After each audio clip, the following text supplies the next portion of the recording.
All right, I got about a good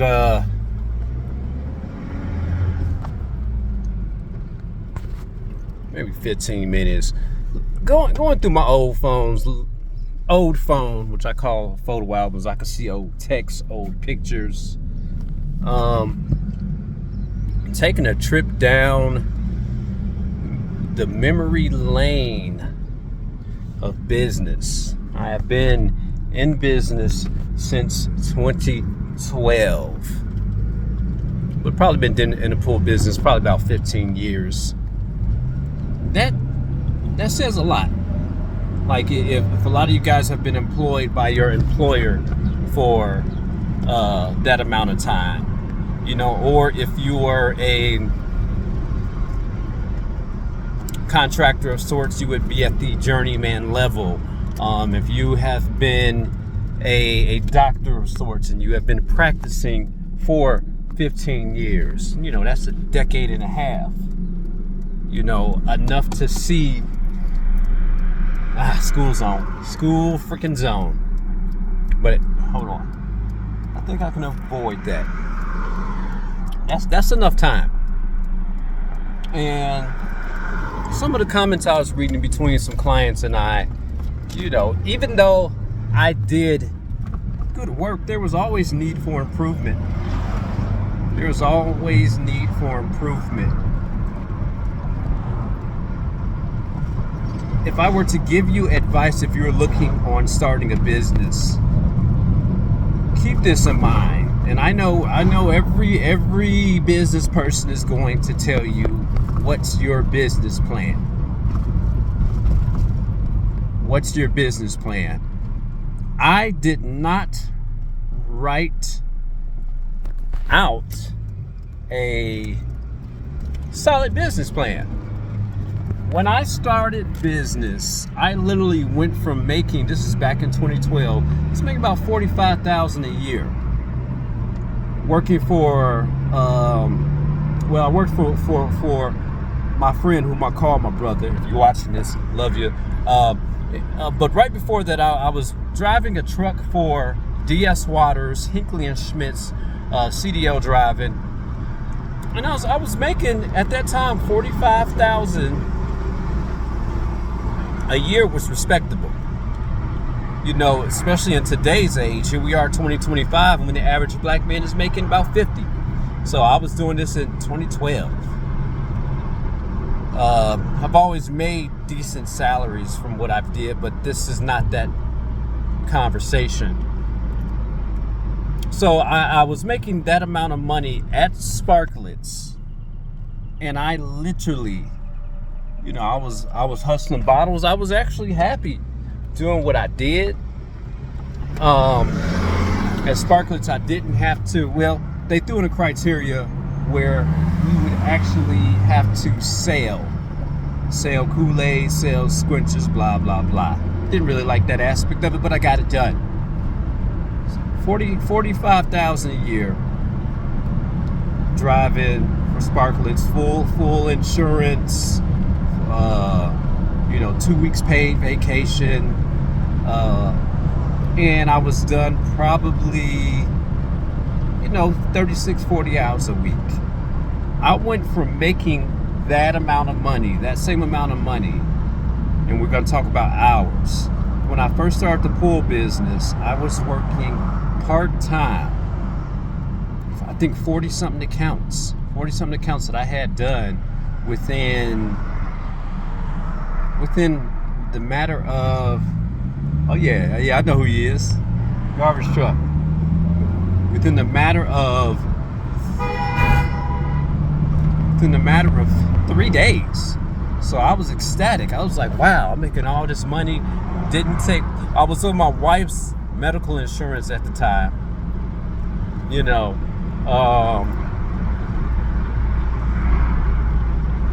Didn't take into the account of taxes. All I knew was I was making some money. And that I was making that amount of money in a shorter period of time than I was working for DS Waters. Very happy, very excited. But what had happened was I had the insane idea to grow, and grow I did. Along with this explosive growth, remember there was Living Social at the time, Amazon. Living Social was with Amazon. There was Angie's List at the time. There were so many avenues that I used for advertisement, which is how I grew. And no, I was not innovative at this thought process. I just took a page out of the person's book that I was working for. And not only did I take that page, but when I left his business, I took half his clientele. That's for a different story. That has never happened to me, and I can tell you why. Now, so that's how I got started. First advice: have a plan. Have a plan. Write the plan down. I know everybody's gonna be, the plan is to make money and to blah blah, take trips. No. Have a plan on how much you will charge customers. And again, one of the old heads tried to save me, Craig, tried to save me and say, Josh, you need to write down every last thing. How much chems you're using, how much blah blah blah. Because at that time I was charging $60 to $90 a month for pool service in 2012. And Craig, when he worked for me, he used to say, man, those are prices that people were paying back in the 60s and 70s. I was around 32 years old, Craig 42, 52. Craig was somewhere either late 50s or just approaching 60.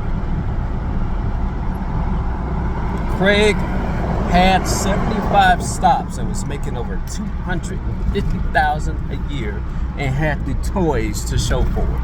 75.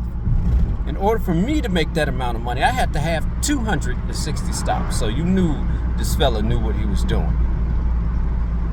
Craig is no longer with us. He passed somewhere around 2018. And Craig was a white guy. I learned a lot by observing Craig. Just showing up at his house. So, hope this resonates through eternity. But thank you, Craig.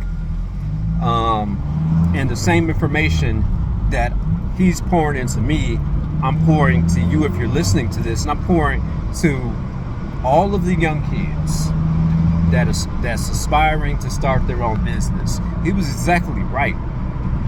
Right now, I write everything down. I have 63 stops, and I'm doing fairly well. And I know people say, but you still renting. No, but I can go in and buy a certain amount of car and have a sucker paid off just like that, brand new. So good enough for that to happen. Good enough to make me want to be like, okay, this is how I want to tailor this business. And I'm not the innovator of this. This is all of what the old heads told me. One guy by the name of John told me when he saw my explosive growth, told me, yo, you need to slow down. You need to cut down your employees. You need to just go down and you want a helper, or you're going to run into bankruptcy and divorce. And like clockwork, just like that, it happened. It happened. Bigger in this business is not better because of this thing called overhead.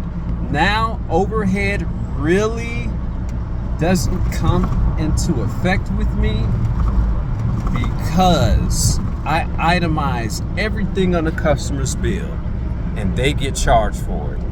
I treat my service like a utility service, just like the power company here in Vegas. Summertime, power bill goes up, up, up. Wintertime, because people ain't using their AC or the pool service, chem costs and stuff goes down, down, down. And they can see that on the bill. That is the reason why I am able to do what I do. That's the reason why and here's the thing. Because of the way I run my business in the wintertime, if I get a windy week, and especially now that I know what I'm doing, you know, customers, they not sweating me. I had one guy really say, hey, what's the schedule, blah, blah, blah. You know, anyway, I'm not going to say anything about him, but because he's still on board. There has no problems. Don't have clock watchers. Don't have time watchers. When I need to have, when those that are at a fixed rate, when I need to increase the price, hey, and that's a very, very, very small percentage. Out of 64, that's not even 10% of the business. Have all the knowledge of how to do repairs. Have all the knowledge how to do A, B, C, and D. When I want to. When I want to. Write everything down. The goal is not to break even.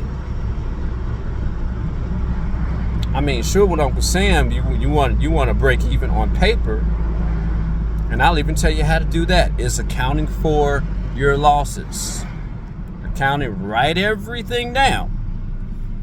Write everything down. Now, if you're taking too big of a loss, you need to go back to the table with the clients. Like I had one woman, love her dearly, and I noticed her pool service because of the location of her pool, what's going on around her pool. She's paying $160 a month, and I did something free last year for her. She treats us really well. So if you're listening to this, I'm using this as an example, and I'm thanking you. But the amount of loss that I took on her in the summertime wasn't worth me carrying her, period. But because she treats me good, I still hold on to her. And what I did this year was I told her, I said, hey, this is what I did at no charge last year to see if it worked. It worked phenomenal. May I do this again this year at this cost? And she said, go ahead. So what I did there is, even though I'm still taking a little bit of loss, I went from taking a major loss to bringing that loss down while increasing, you know, what she was doing long term. So I'm able to leverage, and I did that with a lot of clients this year. Now, mind you, I'm 47 years old. This is all of my experience from my first job at White Castles, leading all the way up till me working with Ford at the finance division. I've got to mention that heavily because I'm not just a pool guy. One guy said, you're a guy that knows a lot about business, and your business is pools. Have a business plan. Have a profit and loss statement. Just like you looking at the stocks, you looking at the quarters, you looking at every single thing. And yeah, it's time consuming, but I guarantee you there's no need for me to grow. There's no need for me to grow. Just two repairs on the books that I need to do in the summertime. Said, hey, imagine if you were even at your 84 stops when you got married to your second wife. You was at 84 stops, and you was out there on a Saturday sweating 16 hours a day. 84 stops. And I told this to Nicole Benson. Sorry, I said her first and last name, but she has a pool service, and I believe that might be the name of her pool service, Benson Pools. But I told her, I said, hey, and she told me what she was going through and how she has to give work away. I said, you need to cut down on your work. You can cut down and keep all that money in-house. One of the guys that were cleaning filters for her told her, I want $150 per filter cleaning. And here's the thing, was he wrong? No. He's employed for himself. Leslie charges the same amount to clean filters. This is probably why he knows that he can ask for that much. And she has all that money going out the door. And I told her, I said, hey, you need to cut down. Need to bring it back. I know getting big feels good. Had a new Dodge Ram. New Dodge. I bought my wife. She got a new truck in Chicago, sitting in the garage. But when that puppy's paid off, or when we go there, all her stuff is paid off over there. You know, it feels good walking in and doing a soft flex. I've been there. I've done that many a times. Oh no. Okay, let me come back. Just like that movie Empire with John Leguizamo, just laying the cash on the table. Boom, there you go. Boom. My wife's eyes. I didn't even know you had that. Been there, done that. Soft flex. Now I'm soft flexing with the intellect. I did it then, but now that I'm 47, I really know what I'm doing. I really know what I'm doing. Going through those previous texts, I told my wife, I said, you know what happened? I said, I got tired of the BS. I got tired of the customers, clients. One woman said, I don't know why the pool's looking like this. She didn't know why the pool was looking like that. And here's the thing. I'm trying to do the best I can. Truth be told, clients weren't paying enough. I think her bill at that time was $125 a month. Pool constantly slammed by trees. She wasn't paying enough. For her pool service, she should have been paying in excess of $175 a month. But how do you take somebody and say, hey, I understand you're at 90 now. How do you take somebody when you've already taken them too low and try to pull them all the way up? Because all they're going to do is they're going to just find a different service that is starting out again. And that happens time and time again in this business. And eventually, they may get great service from, and I'm not being facetious, Jesus or Jose, because they don't know any better. Jose just happy not to be working for his brother no more. But he's out there all day, for the same 130, 140. I'm in the house at 200. And this is not a brag, but this is because I'm doing stuff right. Those 200 plus accounts, $200, $250, you can bet your bottom dollar when you look at all the chemicals they take and everything I've got to do. Airbnbs that's using the heck out of pools. If they say, hey, you're too high and cancel service, there's no sweat off my back, because I already know the exact cost it takes to run your pool. If somebody does it cheaper, maybe they might have a bigger company. Why is all these things so much cheaper at Walmart? Why the TV's cheaper at Walmart than Best Buy and they the same Samsung? Walmart has more stores to cover that. They control the hand.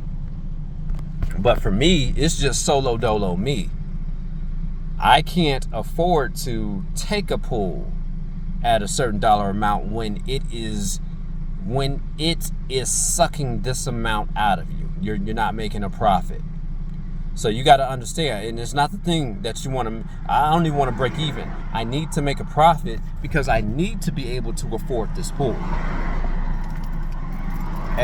Say if this pool was under a certain dollar amount, 165, I can't afford that pool. I can't afford that pool. Maybe, and keep this in mind. This is everything I added to the pool. Mineral ball, blah, blah, blah, blah, blah, blah, blah. I'm trying to make it affordable for them, but because of the way they're using it, it's not possible. That's when I said, shoot, this pool is expensive. Now I understand why when I looked at one guy's pool service, his starting price is $250. For anything at 20, anything above 20,000 gallons, it's at or above. And I said to myself, I said that boy know what he doing. That boy know what he doing. At 10,000, and I got a small pool that's 10,000. I think it was like 190. I got to get it under control, but I'm trying to bring her costs down. She loves to swim. Sometimes it's not possible. Sometimes even with those, if they say, hey, we want to let you go, you be like, thank you, I appreciate the opportunity, and you roll on because you understand your profit margin. You understand your profit margin. The reward that you receive has got to be worth the risk you're taking in business.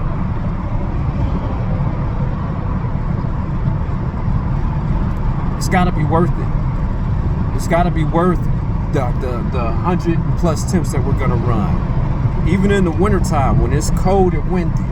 You know, and I tell people, I said, you know, usually it was because I was draining pools and doing all this additional work. Now I say, well, there's no possible way.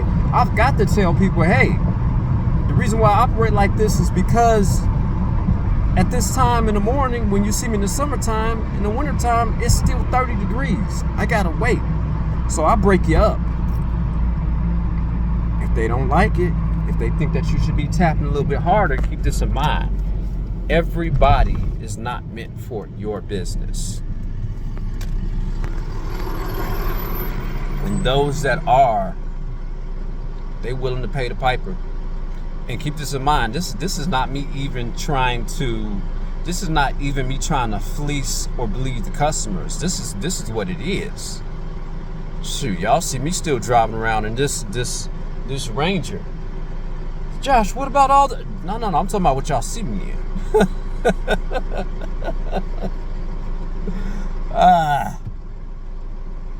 I feel like playing that song yesterday if I was at the Keys. I hope this helps somebody that's starting off a business. I hope it is. I hope that is. But just remember these things that I'm telling you. And then in the end, it closes down the risk. Business is a big risk. But the reward